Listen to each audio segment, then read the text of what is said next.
Okay, I'm making this video. Hopefully it'll help somebody out. I had a hard time getting information. I sprang a leak in my Craftsman ztl7000 zero-turn mower. It has a 42-inch deck. Deck is over there. I got a leak while I was mowing the grass. I saw some oil. Thought, okay, I'll deal with it later. Parked the mower. Came back a week later, and I literally had a quart and a half of oil on my basement floor.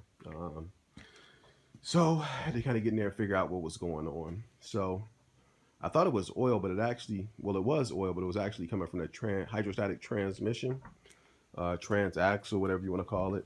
But I'll show you what happened. It was relatively easy to patch the hole, but it's very difficult to get information on this transmission.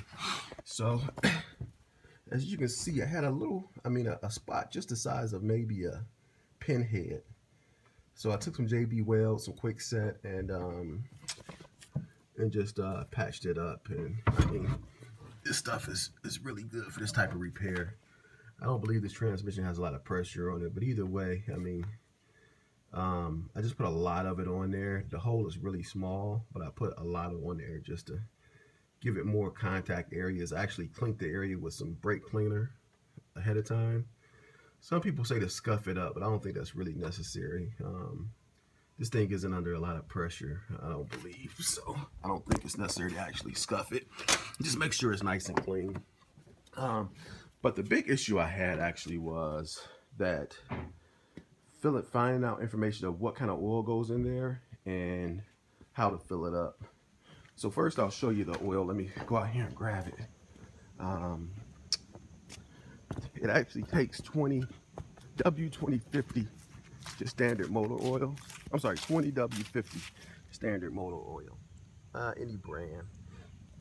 And because of the location of the fill port, I actually had to kind of create a little gadget to kind of pressurize and be able to put the oil in there. So what I did is I cut a very small hole in the top, smaller than the hose, and just big enough for me to actually squeeze that hose in there, and it kind of sealed itself so that when I was putting the motor oil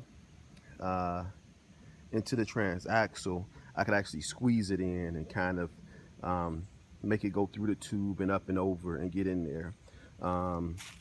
This thing takes, when it's filled, 1.75 liters, quarts of oil.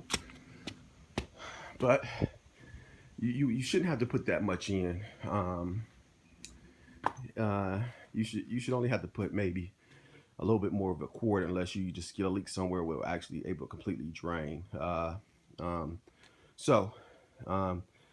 Listen carefully, because there's two ports on the top of this thing, and one of them is actually I think an overflow valve. And if you look, you can see that little black cap. So initially I took that off and tried putting oil in that, and couldn't get very much in there. So just behind that port, you can't really capture it on camera, there is a recessed Allen wrench size nut. I believe it's like a 10 millimeter, 11 millimeter nut that's recessed in there. That's a plug that you have to pull out. And it doesn't give you much space. The good news is it's not very hard to get out. Let me see if I can get in here and just kind of show you if you can see it. I get in there, just see it. I think you'll be able to see right in there. Okay, that's where you fill the fluid at. Right there. Okay, so that's where you fill the fluid at. And like I said, because it's on top of the transmission, you actually, you have these little ports up here that you can try to gravity feed it, but I found it better to make that little contraption I made with a little piece of hose. It's relatively easy repair, but you don't get a lot of information on this thing, because like in a Craftsman manual, they don't give you much information on the transmission because it's not made for the fluids to be changed. So if you have any questions about it, what you actually want to do is look up the model number on this transmission, that hydro gear. Their website is where I actually found the manual for the transmission, which showed me where the fill port was. Like I said, relatively easy repair. I don't want somebody to go out and make the mistake of paying $700 to replace this transmission because you cracked it. The JB Weld seems to hold it fine.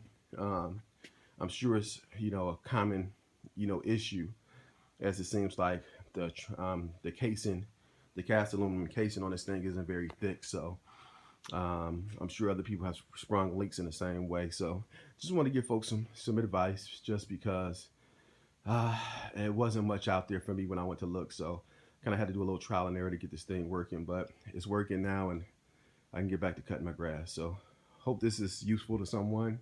And hey, have a good day.